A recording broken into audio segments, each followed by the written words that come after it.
আপনারা যে আমের জাতটি দেখতে পাচ্ছেন এটা হলো R2E2 আম, অস্ট্রেলিয়ান একটি ভ্যারাইটি। অনেকে এটিকে আপেল ম্যাঙ্গো বলে থাকে। তো গাছটিতে এবারই প্রথম ফলন এসছে। মোটামুটি 600 থেকে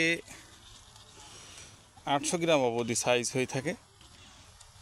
মধ্যম থেকে নাবি জাতের আম।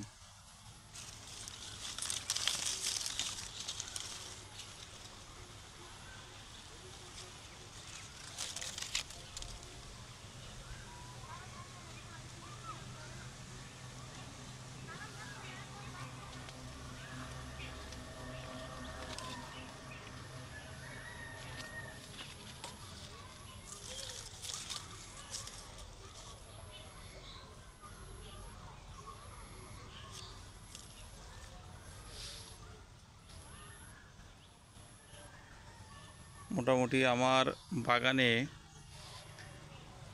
প্রায় 60টির মতো জাত আমি সংগ্রহ করেছি, কিন্তু তার ভেতরে মোটামুটি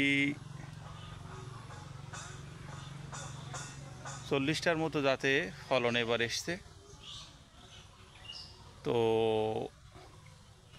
সেগুলো পর্যায়ক্রমিক রিভিউ দেওয়ার চেষ্টা করব। আসলে আশা করি আপনারা আমার সাথেই থাকবেন।